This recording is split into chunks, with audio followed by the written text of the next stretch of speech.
درگتہ میں مزید تفصیلات سر گپتران کریں گے ہوتی تجزیہ دے گے وسطہ راحت ملک صاحب سینئر تجزیہ کار میں موجود ہے۔ السلام علیکم راحت صاحب۔ وعلیکم السلام۔ راحت صاحب، آج وزیر اعظم نے کچھ سینئر صحافیوں سے گفتگو کرتے ہوئے کہا کہ ووٹنگ سے ایک دن پہلے بڑا سرپرائز دوں گا۔ وزیر اعظم کا سرپرائز کیا ہو سکتا ہے؟ دیکھیں، وزیر اعظم اگر ووٹنگ کے دن کا انتظار کر رہے ہیں سرپرائز کے لیے تو میرے ذہن میں تو صرف دو ہی سرپرائز آ سکتے ہیں کہ وہ اس روز استعفے کا اعلان کر دیں، ایک دوسرا یہ ہے کہ جی کوئی تقرری نہیں کر دیں جس سے صورتحال میں ایک ہنگامہ خیز قسم کی سچویشن پیدا ہو جائے۔ ادروائز جہاں تک میں سمجھ پایا ہوں، میرے خیال میں وزیر اعظم کے پاس سرپرائز دینے کے لیے ماسوائے استعفے کا کچھ بھی نہیں ہے، اور اگر وزیر اعظم کے پاس کوئی قابل اعتماد چیز ایسی ہوتی جو عدم اعتماد کی تحریک کو ناکام بنانے میں معاون ثابت ہو سکتی تو وزیر اعظم صاحب گزشتہ ایک ہفتے سے مختلف جلسوں میں تلخ لہجے میں مختلف لوگوں کو گالی گلوچ نہ کرتے، منحرف ہو جانے والے اراکین کو طعن و تشدید کا شکار نہ کرتے۔ وزیر اعظم کی یہ ساری سرگرمیاں پچھلے ایک ہفتے سے جب سے عدم اعتماد کی تحریک جمع ہوئی ہے، خاص طور پر عدم اعتماد کی تحریک کی اجلاس جو 21 تاریخ کو ہونا لازمی تھا ان کے مطابق، اس کو پرولانگ کرنے کی جو کوشش ہے وہ اس حوالے سے بڑی اہم ہے۔ وہ بتاتی ہے کہ حکومت کے پاس وہ مطلوبہ ووٹ نہیں ہے جن کی وجہ بنیاد پر وہ عدم اعتماد کو ناکام بنا سکے۔ یہ دلیل دینا کہ جی اسلام آباد میں کوئی ایسی جگہ نہیں تھی جہاں اجلاس کیا جا سکتا قومی اسمبلی کا، تو یہ اس صدی کا سفید جھوٹ ہے۔ اسلام آباد کا کنونشن سینٹر 1000 افراد کی کیپیسٹی کے لیے آرام دہ طور پر بیٹھنے کی جگہ ہے۔ OIC کانفرنس بھی وہاں ہو سکتی تھی اور قومی اسمبلی کا اجلاس بھی وہاں بلایا جا سکتا تھا۔ تو میرے خیال میں وزیر اعظم محض ایسے سلوگن اور نعرے دے کے ایک اپنے حامیوں کو تسلی دینا چاہتے ہیں کہ وہ لڑنے کے لیے تیار رہیں، ادروائز سرپرائز دینے کے لیے نہ ان کے پاس سر ہے نہ پرائز۔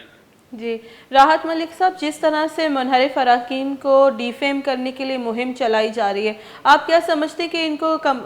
منانے میں کامیاب ہوں گے یا ان کو کوئی آنے والے الیکشن میں نقصان پہنچانے کی کوشش کی جا رہی ہے؟ میرا خیال ہے کہ یہ ڈی سیٹ ہونے والی بات ہے، ڈی کوالیفائیڈ ہونے کی کوئی صورتحال نہیں ہے، اور اگر حکومت جس طرح سے ان کو مخاطب کر رہی ہے اس کے نتیجے میں منحرفین جو ناراض ہیں وہ منحرف ہو جائیں گے، ناراضگی ختم نہیں کریں گے کیونکہ ان کو گالی گلوچ کے ساتھ منانے کی کوشش کی جا رہی ہے۔ دوسری بات یہ ہے کہ اس وقت تک آئین کی جو صورتحال ہے اس کے مطابق ڈی سیٹ ہونے والا رکن اسمبلی اگلے دن ہونے والے ضمنی انتخاب میں حصہ لینے کا آئینی طور پر مجاز ہے، الا یہ کہ سپریم کورٹ میں زیر سماعت ریفرنس میں سپریم کورٹ کوئی نئی درفنتنی نہ چھوڑ دے اور کوئی ایسا وضاحت نہ کر دے جس کی وجہ سے ڈی سیٹ کے معنی ڈسکوالیفیکیشن کے نکل آئے۔ جی راحت ملک صاحب، یہاں پہ اسد کیسر کا آپ کیا رول دیکھ رہے ہیں ایز این اسپیکر؟ وہ اپنی آئینی ذمہ داری پوری کر رہے ہیں؟ جی اگر آئین کی کتاب کو مد نظر رکھا جائے تو میرا نقطہ نظر یہ ہے کہ 21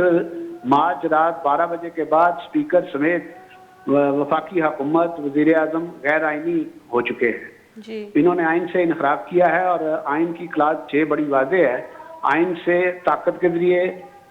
اس کو سپرسیڈ کرنا، انحراف کرنا یا اس سے کے منافی اقدام کرنا، یہ سب ایک ہی زمرے میں آتے ہیں اور ان پر کلاس 6 نافذ ہوتی ہے۔ آئینی اعتبار سے، آئینی مثالیت پسندی یا آئیڈیالزم کے اعتبار سے دیکھا جائے تو 21 مارچ رات 12 بجے کے بعد اسپیکر اور مرکزی حکومت وہ ڈسکوالیفائڈ ہو چکے ہیں، آئین شکن ہو چکے ہیں، اب ان کی کوئی قانونی مجاز اتھارٹی نہیں ہے، ماسوائے اس بات کے کہ وہ ڈٹائی کے ساتھ سے اقتدار کی کرسی پر بیٹھے رہیں۔ یہ اخلاقی دیوالیہ پن بھی ہے اور سیاسی دیوالیہ پن بھی ہے، اور مجھے موجودہ حکومت سے اس سے زیادہ کی توقع تو ہے، اس سے کم کی نہیں۔ راحت ملک صاحب، تو کیا جیسے آپ کہہ رہے ہیں کہ آئینی کوئی جواز نہیں بنتا وزیر اعظم کا اپنی سیٹ پہ موجود ہونے کا، جس طرح سے ان کے خلاف ان کے اپنے ہی اراکین کھڑے ہو گئے ہیں، تو اس آئین کے حوالے سے آپ بتائیے کہ جو انہوں نے کینیڈین کمپنی کے ساتھ ریکوڈک کا انہوں نے منصوبہ طے کیا ہے، تو وہ آئینی حق رکھتے ہیں کہ وہ وزیر اعظم جن کے خلاف تحریک عدم اعتماد جمع ہو چکی ہے وہ اس طرح کے معاہدے پر دستخط کروا سکیں یا اس طرح کی ڈیل کروائیں؟ قطعی طور پر نہیں. میرا خیال تو یہ ہے کہ اگر عدم اعتماد کی تحریک جمع نہ بھی ہوئی ہوتی تو بھی چونکہ 2018 کے انتخابات متنازع تھے اور ابھی تک اس پر پوری ملک میں عدم اتفاق پایا جاتا ہے کہ یہ شفاف انتخابات نہیں تھے. اس پر اتفاق پایا جاتا ہے کہ یہ شفاف انتخابات نہیں تھے, انجینئرڈ الیکشن تھے, اور جو حکومت بنی, جو اسمبلیاں بنی ہیں, وہ عوام کی حقیقی نمائندہ نہیں ہیں, مرکز میں بھی اور خاص طور پر بلوچستان میں بھی. اس لیے میرا رائے بڑی واضح ہے کہ بلوچستان کی موجودہ حکومت اور مرکزی حکومت تا وقت کہ ملک میں غیر مداخلت شدہ شفاف منصفانہ الیکشن نہیں ہوتے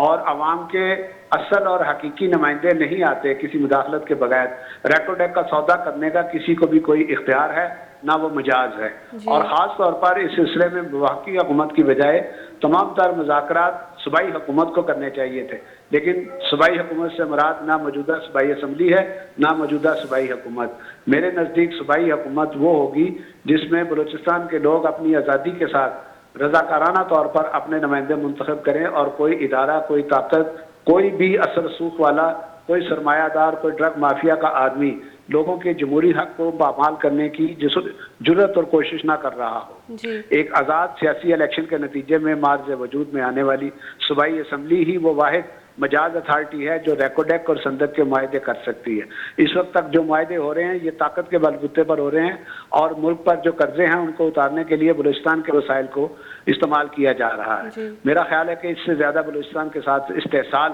کی کوئی اور صورت نہیں ہو سکتی. بدقسمتی یہ ہے کہ اس استحصال کو آئین کے لبادے میں کیا جا رہا ہے. اس کے معنی یہ ہیں کہ اگر وہ درست ہیں تو یہ آئین بھی بلوچستان کا استحصال کرتا ہے. جی راحت ملک صاحب, تو صوبائی اسمبلی بلوچستان کی صوبائی اسمبلی کی جو اپوزیشن ہے ان کی خاموشی کو بھی آپ ملی بھگت سمجھتے ہیں؟ میں نے آپ سے عرض کیا نا کہ 2018 کے انتخاب کا نتیجہ ہی مشکوک ہے, تو اس کے نتیجے میں جو بھی اسمبلی میں جس طرف بیٹھا ہے حزب اقتدار میں یا حزب اختلاف میں, اس کا رویہ اور کردار مختلف مراحل پر مشکوک ہی نظر آ رہا ہے. اس اعتبار سے زیادہ بات کرنے کی بجائے میں صرف سیدھی سی بات کہوں گا کہ ایک فریش مینڈیٹ, صرف فریش مینڈیٹ نہیں, مداخلت سے پاک انتخاب, صرف مداخلت سے پاک انتخابات ہی نہیں بلکہ ڈرگ مافیا سے جڑے ہوئے لوگوں کو انتخاب سے نکال کر اور ان لوگوں کو جنہوں نے پچھلے 30 سال میں سرکاری اداروں کے تعاون کے ذریعے اپنے آپ کو سیاسی طور پر اسٹیبلش کیا ہے, ایسے لوگوں کی بجائے حقیقی جمہوری کارکنوں کے انتخاب تک بلوچستان میں ایک حقیقی عوامی جمہوری حکومت یا اسمبلی مارز وجود میں نہیں آئے گی. جب تک وہ نہ آئے ریکو ڈیک سمیت صندوق اور کسی قسم کا کوئی غیر ملکی معاہدہ آئین اور بلوچستان کے عوام اور حقوق کے منافی اقدام ہے. بہت بہت شکریہ راحت ملک صاحب, سینئر تجزیہ کار میگو مگا پوتران کرے گا بتا اما سرپرائز ہے بارے گوشت گا بتا کہ جو کہ مزن وزیر گوشت کے مدعے مزید ایوتی ریکو دے کے سر ابھی بیان داتا ہے دا حالہ دیما پری.